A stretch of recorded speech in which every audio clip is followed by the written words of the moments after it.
Hola amigos, ¿cómo están? Bueno, de nuevo, hoy domingo 3 de mayo, domingo 3 de mayo, aquí en la Florida, sigue la guerra en el Medio Oriente, sigue la guerra en Ucrania y no parece haber una idea clara de qué es lo que hay que hacer para que ese conflicto termine.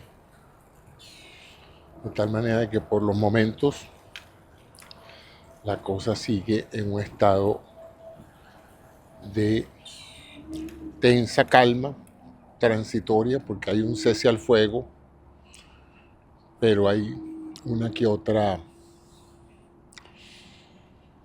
una que otras acciones menores y parece que el presidente Trump se está preocupando muchísimo por esto y ha amenazado con tomar acciones más contundentes, es decir, con reanudar la guerra.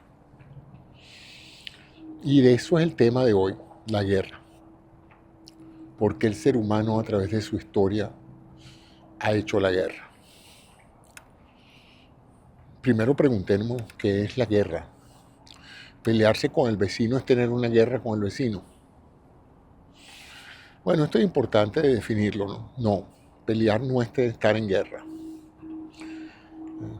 Pelear entre parejas, pelear con los vecinos, pelear con la familia, pelear con otro grupo de personas por problemas habituales de la convivencia, por conflictos interpersonales, por problemas económicos, no configura un estado de guerra.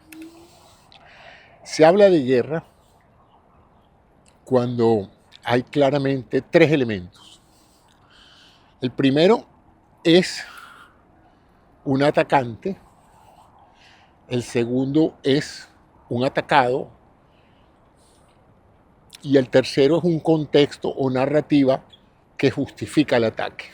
En otras palabras, tiene que haber las tres cosas en un estado de guerra en la cual se moviliza una enorme cantidad de recursos, básicamente para vencer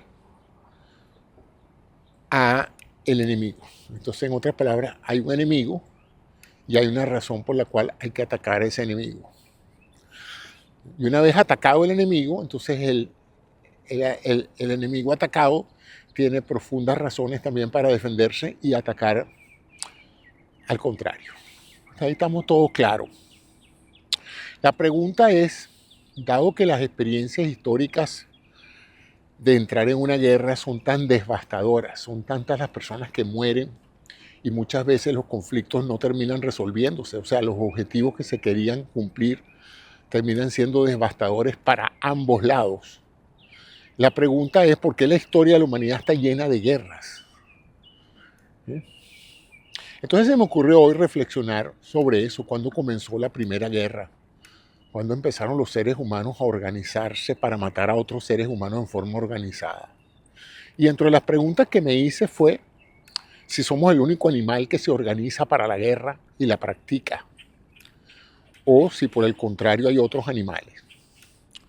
En las búsquedas que hice, y las pueden hacer ustedes mismos, bueno, resulta que las hormigas también en su organización social y en su conducta grupal también entran en guerras y se especializan, hay hormigas guerreras y hay estrategias y hay todos los elementos clásicos de organización que tiene, que usa la especie humana para hacer la guerra, pero no pareciera haber elementos de conciencia, tampoco elementos de odio, sino simplemente en el caso de las hormigas de una reacción probablemente química y genéticamente controlada de su comportamiento. Ciertas condiciones activan la secuencia algorítmica de una guerra entre hormigas, entre grupos de hormigas. No estamos hablando del conflicto entre una hormiga y otra, estamos hablando del conflicto entre verdaderos grupos de hormigas organizadas, establecidas en una ubicación geográfica en particular. Luego parece que dentro de esa misma evaluación que hice, los otros son los chimpancés. hay evidencia de que grupos de chimpancés en ciertas condiciones de coexistencia se organizan, pelean, hacen emboscadas al grupo contrario, matan al liderazgo contrario y verdaderamente pues se producen conflagraciones entre un grupo y otro por cuestiones territoriales o por otros problemas o conflictos no muy bien entendidos. Y luego venimos los humanos, pues. Y es de especular, porque todas estas son especulaciones, nadie estaba ahí para documentar si eso era así, pero es de especular que desde que empezaron los seres humanos a organizarse en manadas como un recurso típico para poder sobrevivir, porque el ser humano, y esto es mucho antes del Homo sapiens, esto es una vez que el hombre se separó de los simios y empezó a ser el género Homo erectus, y todos los otros géneros que vinieron antes del Sapiens, todas las otras especies que vinieron antes del Sapiens, es de hacer pensar que una de las formas que permitió el desarrollo de esas especies fue la tendencia a agruparse, a funcionar en grupos, dado la precaria sobrevivencia que ellos tenían, ¿no? Entonces, para cazar, para alimentarse, para defenderse, para organizarse y para procrear, ellos necesitaban estar en grupos humanos. Lo mejor que he conseguido sobre estos datos habla de un grupo de 60, 70 personas, no más que eso. Los grupos humanos nómadas que había en esa época pues eran en ese orden de los 50, 60 personas. Se estima que ese es el grupo manejable más portátil que hay. Ya movilizar grupos de mayor cantidad de personas requiere orden. Y entonces ya empezaría a exhibirse otros elementos de la cultura humana, como es la organización social, la movilización, la jerarquía, el liderazgo, etc., ¿no? Entonces digamos que los primeros antecesores de nosotros eran simplemente animales bípedos que coexistían y probablemente los primeros procesos que podríamos llamar de guerra comenzaron cuando se encontraban con otros grupos diferentes a ellos, con diferencias a veces mínimas, ¿no? Pero que creaban una lucha por los escasos recursos, ¿no? En esa famosa película de Stanley Kubrick, 2001, Odisea del Espacio, la primera escena es una escena memorable, donde está un grupo de simios que acaban de matar a un animal muy, muy grande, como para que coma un gran grupo de monos en ese momento, y están allí en el proceso de alimentarse de eso, y viene otro grupo de simios que, por supuesto, quieren participar del festín. Y estos que eran los que lo habían cazado o los que lo habían encontrado, no estaban dispuestos a compartir la comida. Y entonces uno ve la primera lucha entre dos grupos por la procura del alimento. Y entonces, en una de esas escenas magistrales de Stanley Kubrick, que es el director, el productor y creador de la película, uno de los monos, en su defensa, viéndose atacado, toma uno de los huesos del animal que habían cazado y lo usa como un arma y lo usa para atacar a otros simios que estaban en ese momento, y entonces simbólicamente se habla de la primera guerra, ¿no? Por la comida, que probablemente debió haber sido así, ¿no? Porque solo el hambre en un momento dado puede generar la necesidad de luchar hasta la muerte por la poca comida que quede disponible, ¿no? Y desde ese entonces, el ser humano, utilizando esa misma genética grupal de solidaridad, de asimilación social, de sentirte parte de un grupo, elaborando síntomas de todo tipo, como un lenguaje común, una simbología común, una vestimenta y un lenguaje y los símbolos, la bandera, qué sé yo, el estandarte, lo que sea, para definir tu grupo y para definir realmente como un elemento natural quién pertenece a tu grupo y quién no. Quien pertenece a tu grupo tiene la solidaridad del grupo y tiene automáticamente la defensa común del grupo. Uno contra todos y todos contra uno, como los tres mosqueteros y D'Artagnan. Y como todas las organizaciones modernas de solidaridad de defensa, ¿no?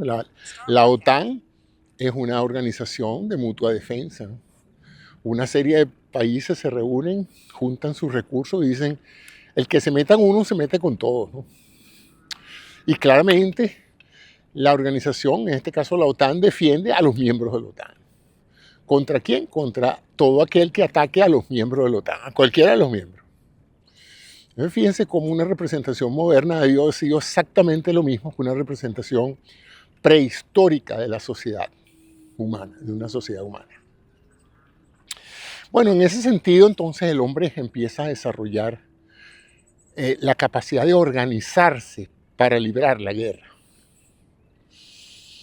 Bien sea para estimar el enemigo, evaluar el enemigo, es decir, identificar a otro grupo a través de la cual ellos piensan, o sea, los líderes piensan que ese grupo puede ir en detrimento de su supervivencia y por lo tanto actuar en consecuencia.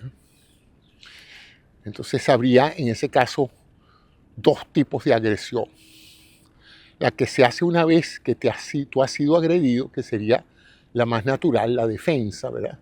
Tú estás en tu campamento, viene otra tribu, te ataca, viene a robarse su comida, viene a robarse tu ganado, viene a llevarse sus hijos y a apropiarse de tus mujeres, y tú entonces tienes que salir a hacer la guerra para defender tu grupo.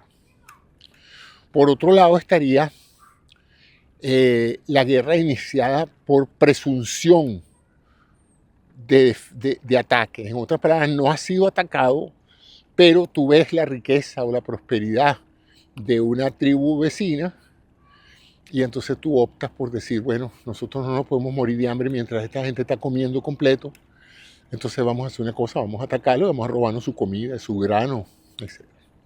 De manera tal de que así empezaron las acciones y obviamente eso ha creado un condicionamiento de dos tipos, ¿no? Genético, como ya lo he descrito, en el sentido de que en nuestro instinto de supervivencia está no solo el de defendernos nosotros contra cualquier cosa que nos quiera matar, sino defender a nuestro grupo con cualquier cosa que pueda afectar al grupo. Eso digamos que es genético, es natural. Es lo que siente un padre cuando defiende a un hijo.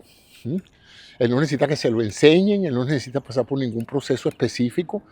Hay algo instintivo que uno ve en todos los animales de proteger a su cría y de proteger a su grupo. Los animales de manada, uno ve que quien se mete con la manada, los otros miembros de la manada tratan en lo posible de asistir para defender al grupo. Lo cierto es que a medida que el hombre empezó a organizarse socialmente, a crear civilizaciones, como las llamamos, a tener un lenguaje común, el primer diferenciador de los grupos humanos probablemente fue el lenguaje. Porque todos teníamos más o menos la misma fisonomía inicialmente, pero lo que sí era algo netamente cultural era el lenguaje, cómo hablabas, cómo te comunicabas. Entonces la primera sensación que los humanos tuvieron de grupos alternos era cuando alguien se acercaba a ti y no hablaba exactamente tu idioma, no se podía comunicar ni tú con él. Ya ahí eso creaba instintivamente una gran desconfianza y si había algún pequeño altercado, eso automáticamente activaba el proceso social y cultural de la guerra, ¿no? Es decir, como yo no confío en ti y yo pienso que tú me puedes hacer daño, yo voy a ir picar adelante y te voy a hacer daño antes de que tú me lo hagas a mí.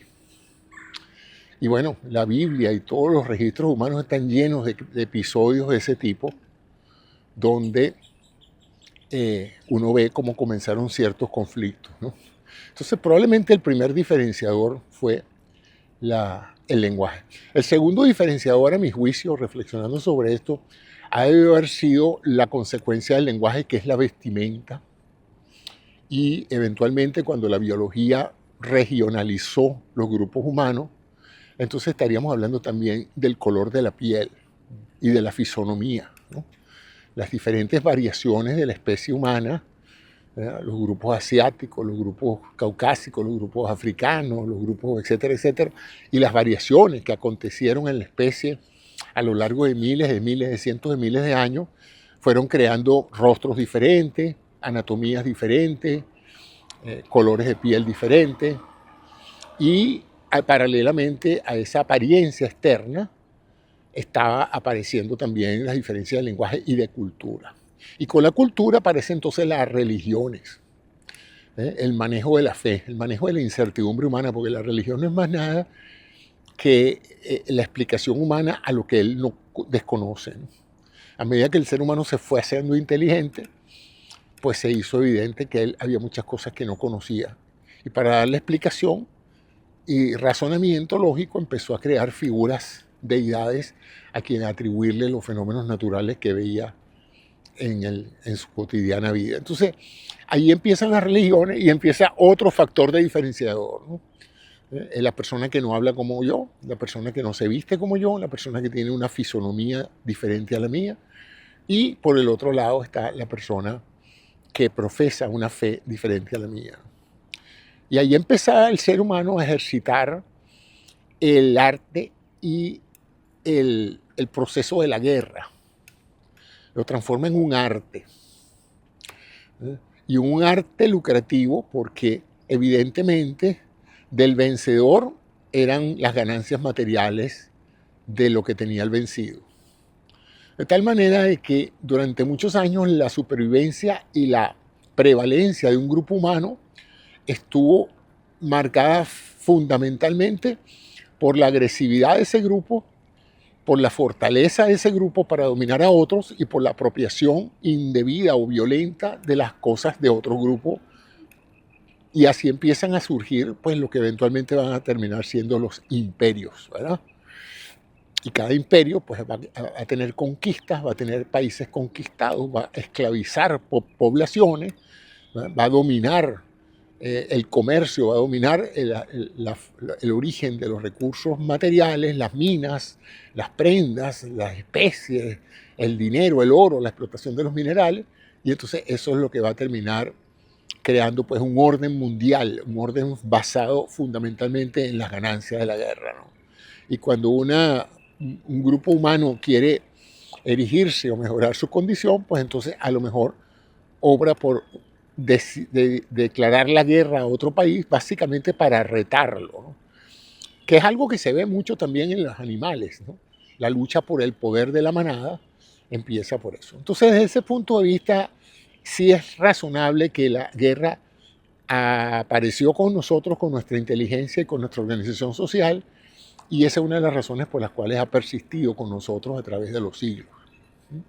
Y que a pesar de toda la inteligencia humana, la que nos permite saber cómo funciona el cosmos, cómo funciona el organismo, la que nos ha permitido la matemática, la biología, la física, etc., a pesar de todos esos grandes, inmensos desarrollos de la especie en lo intelectual, seguimos siendo brutalmente animales a la hora de entrar en conflictos que promuevan la guerra, ¿no? Sin embargo, a mi juicio, durante muchos siglos, las guerras solo afectaban a las personas que estaban involucradas. Había muy poca información de lo que pasaba en una guerra fuera de lo que vivía la gente de la guerra. Primero porque la información no era universalmente conocida, etc. Pero con el desarrollo de la prensa, de la palabra escrita, de los libros, de la invención de la fotografía y eventualmente de las ondas de radio, se hizo posible que una inmensa cantidad de seres humanos que no estaban en guerra pudieran enterarse de la guerra. Y en muchos casos hasta incorporarse a una guerra que no era de ellos, simplemente por solidaridad con grupos humanos que sí estaban en guerra. Entonces fíjense qué fantástico este proceso que ha hecho pues que una cuestión que comenzó probablemente como un recurso de sobrevivencia empieza a transformarse en una actividad humana con tanta regularidad que cada día se le hace como más difícil pensar en un mundo sin guerras, ¿no?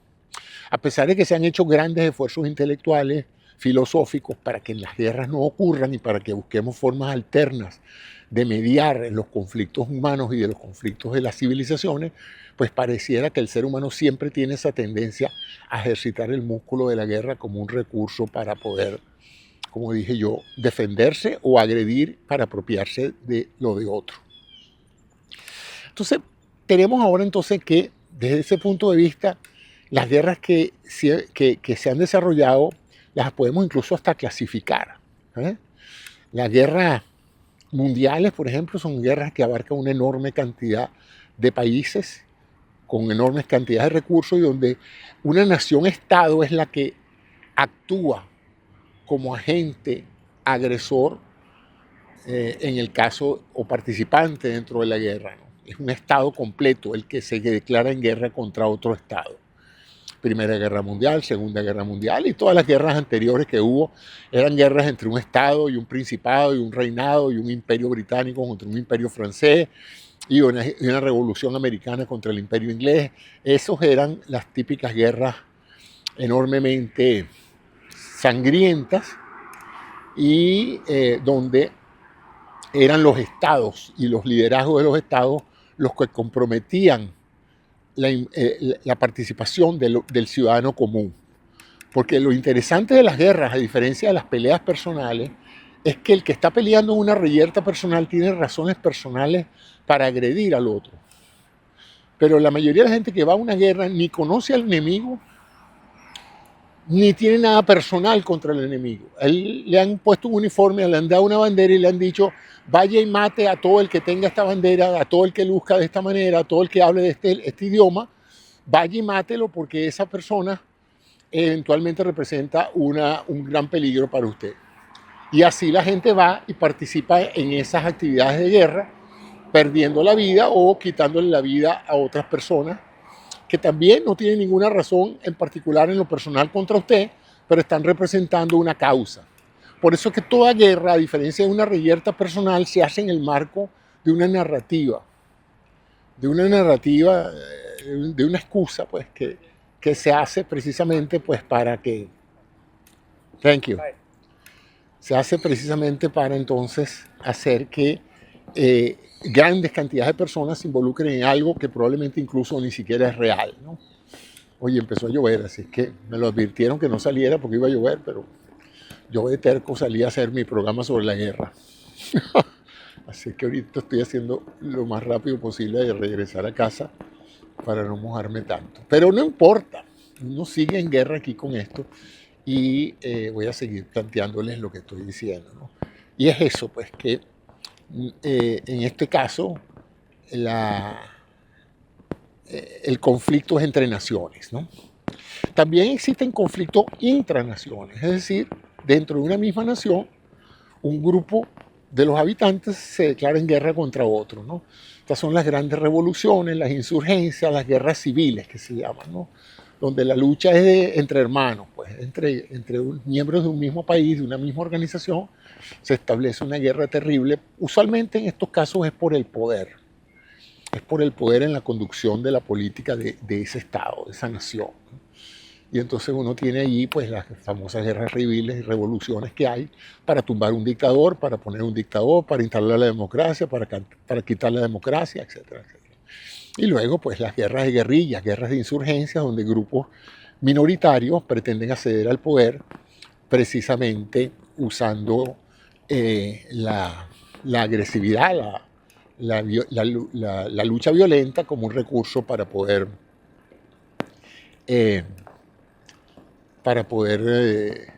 tomar el poder.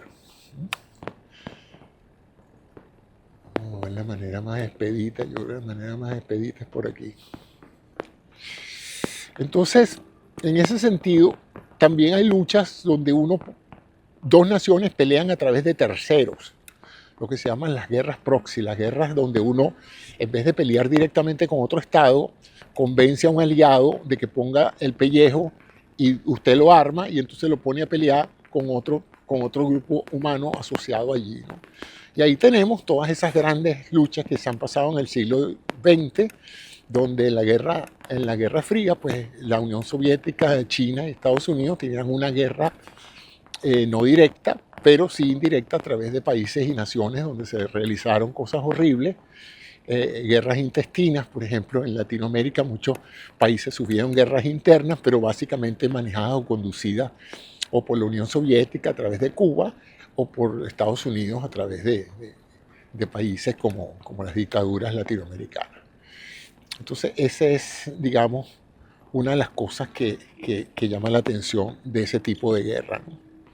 Hay guerras asimétricas y hay guerras simétricas. Las guerras simétricas son aquellas en que se usa la misma tecnología y que ambos participantes tienen el mismo poder de fuego y el mismo poder económico.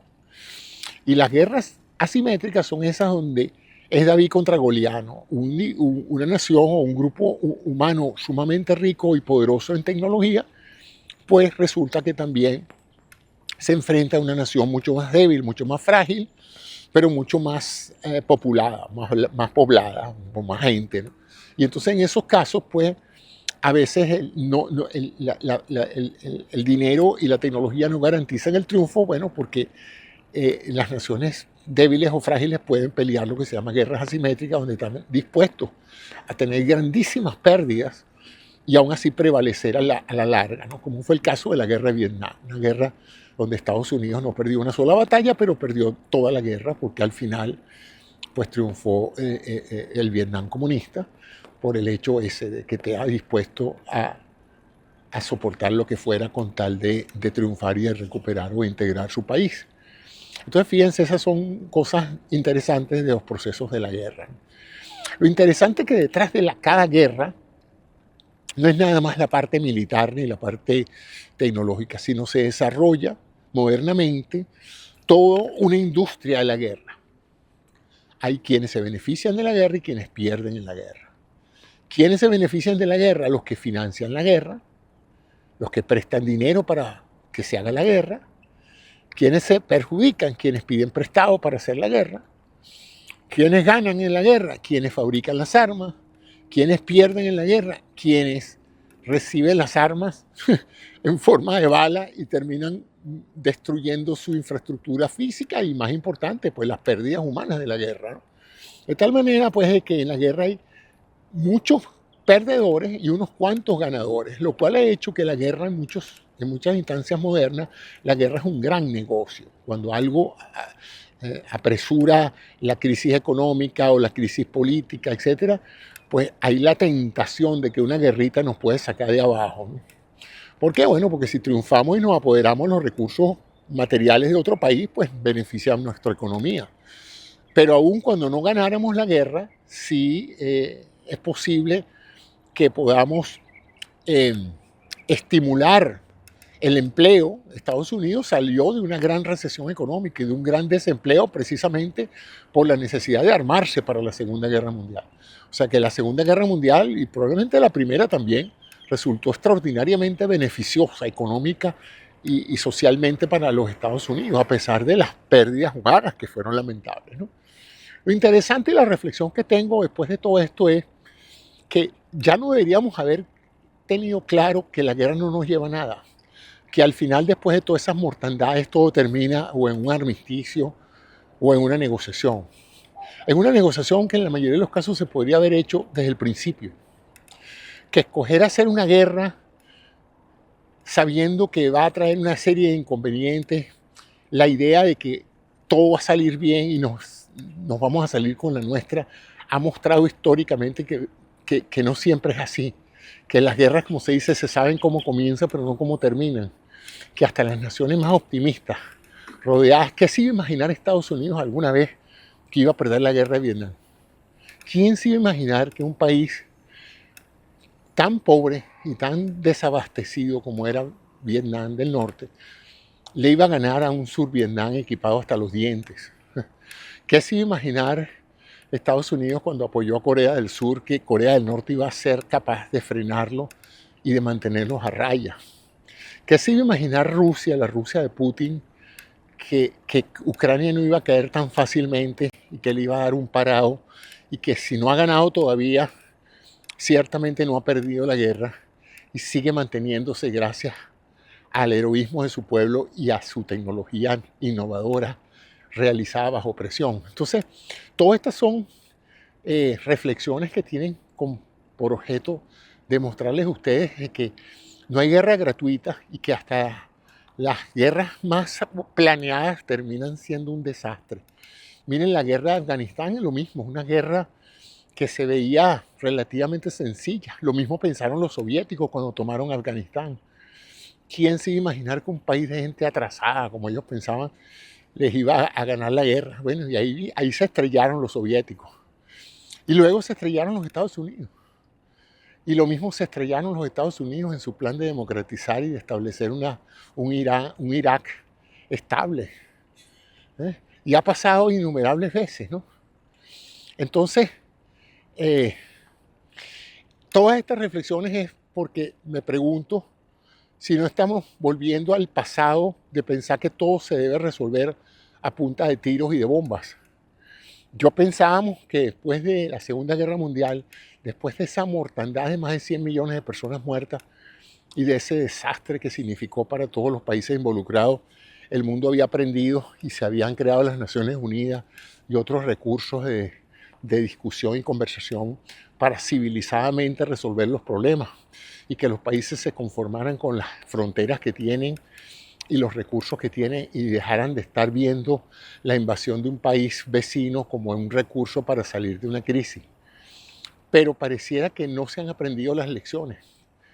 Y de nuevo, los liderazgos son sumamente criminales o torpes a la hora de llevar sus países a la guerra, por problemas personales, por vendetas, por caprichos, por mala información, para complacer intereses económicos, porque a los mercaderes de la guerra les interesa que haya guerra, ¿verdad? Si tu empleo depende de equipamiento de guerra, tú te favoreces cuando viene una guerra, hasta que es tu hijo el que lo mandan a ir a pelear y tu hijo regresa muerto en un catafalco. Entonces, esa es una gran reflexión, hasta qué punto, cuándo será el momento en que la humanidad llegue a la concientización de que la violencia en las guerras no lleva a nada, que todo se puede negociar, que todo se puede litigar sin necesidad de estar desangrando a todo un pueblo por el capricho de un gobernante, por un orgullo falso y sobre la cual siempre hay intereses económicos, intereses de los vendedores de periódicos, de los circuitos de información, que les interesa vender la propaganda, porque ese es uno de los problemas más graves que tenemos ahorita en este sistema de capitalismo mundial, pues, que donde hay oportunidades de hacer dinero, hay personas interesadas en desarrollar eso. Que vamos a privatizar las prisiones. Pues entonces a mí me interesa que haya la mayor cantidad de presos posible. Méteme preso a la gente por cualquier cosita, porque yo necesito que esas prisiones estén llenas. Tú no ves que yo tengo acciones en una empresa que administra prisiones. Si la gente deja de cometer delitos o los jueces se ponen más ligeros con la sentencia, yo pierdo dinero. Entonces así estamos entrando en un punto donde literalmente el valor del dinero está por encima de cualquier valor humano, de cualquier valor espiritual, de cualquier valor filosófico o racional, lógico. ¿Eh? Y entonces tenemos esta situación de la guerra de Irán, donde tenemos una guerra que fue escogida, porque no era necesario entrar en esta disyuntiva. Pero de nuevo se pensó que iba a ser fácil, que iba a ser como lo que pasó con Venezuela, que eso no realmente llegó a ser una guerra. Menos mal que no se transformó en una guerra.